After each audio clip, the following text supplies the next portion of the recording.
Hey guys, welcome to my channel. Please click on the subscribe button to subscribe to my channel and hit the bell icon to get notified when I upload new videos. Hey guys, in this session we are going to look at how to monitor your Windows servers using Zabbix monitoring tool. So we have already covered how to install Zabbix on Ubuntu machine. If you don't know how to do that, the link will be provided in the description section on how to install Zabbix server.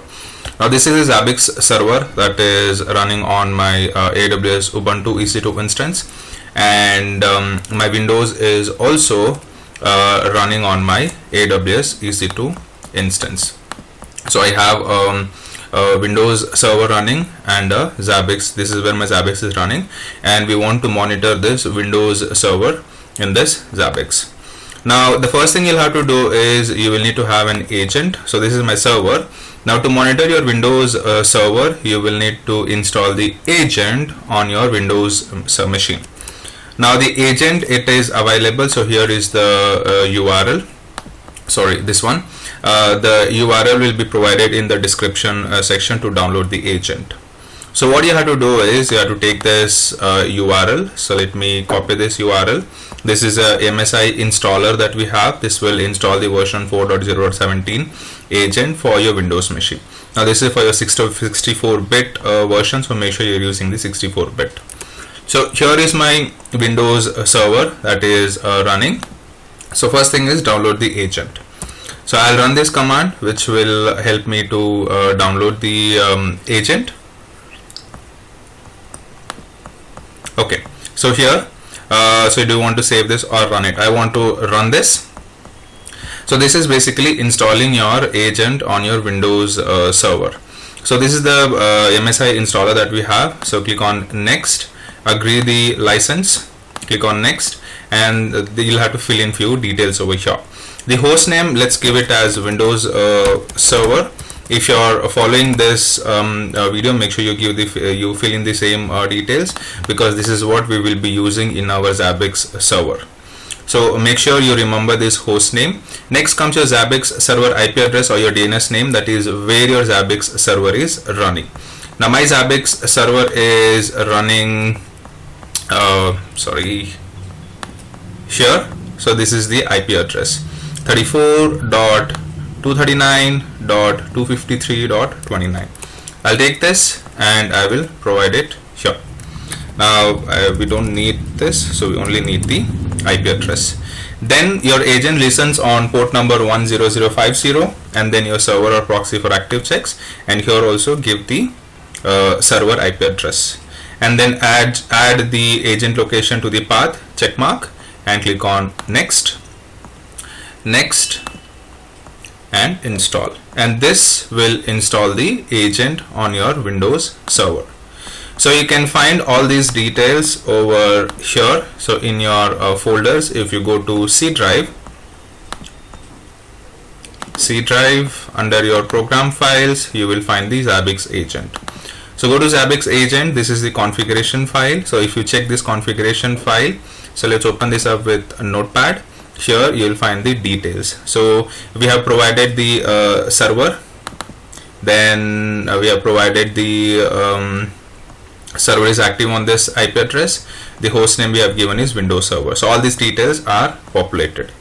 Now the next thing is to make sure the agent is running. For that you can open up this run command by pressing your Windows plus R key, and here enter this services.msc, which will open up the window where your services are running. All the services are running. So here is my page where all the services are running, and this is in the alphabetical order. So if I go to the bottom of the page, you will see Zabbix agent, and it is running. So my Zabbix agent is up and running. So this is for your agent installation part. Now you will need to do some configuration on your server machine where your Zabbix is running.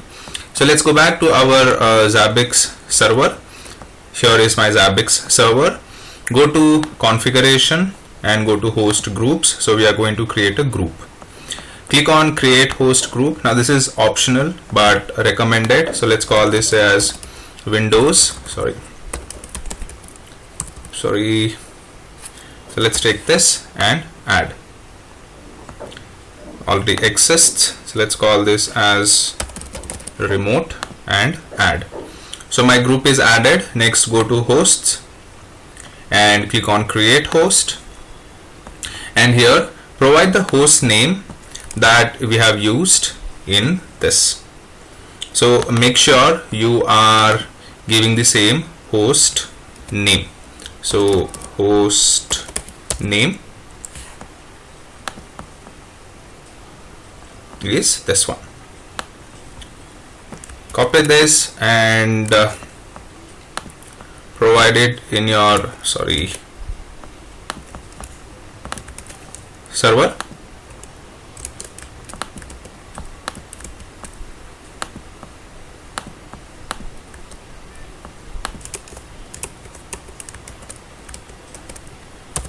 That's my Windows server. The visible name is, let's say, Windows machine, and then you will need to add it to the host group that we have created. So click on select, then here you should be able to see the group that we have created.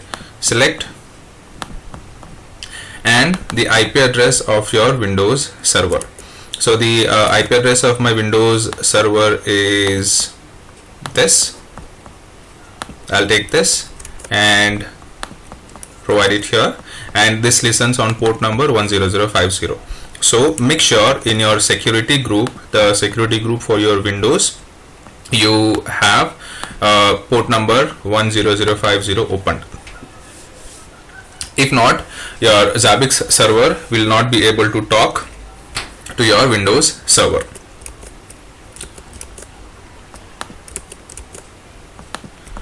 So this is what we have, and click on add. There's one more thing you'll have to do. Click on this and go to templates and select the templates, and here you should be able to see this template OS Windows by Zabbix agent. Click on this. So you are basically selecting a pre-configured template for your Windows machine, which is going to be monitored by your Zabbix agent.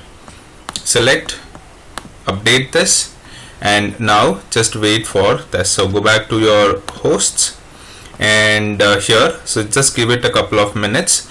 This basically my Zabbix server will hit this, and if it is able to talk to my Windows server, here you should see this Zabbix to turn to green in color, which means my Windows server, Windows machine is being monitored by my Zabbix server. So just give it a couple of minutes. So here if you see, I've got the green color, meaning my Windows machine is being monitored by my Zabbix server. So because of the agent that we have installed here, my Zabbix server is able to monitor this.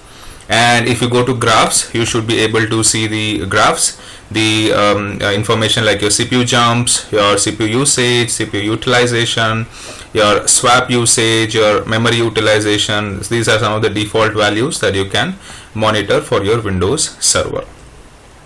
So this is how you can add remote Windows machine to your Zabbix server by installing the Windows agent, and you can start monitoring them. That's all for this session. I will see you in the next video.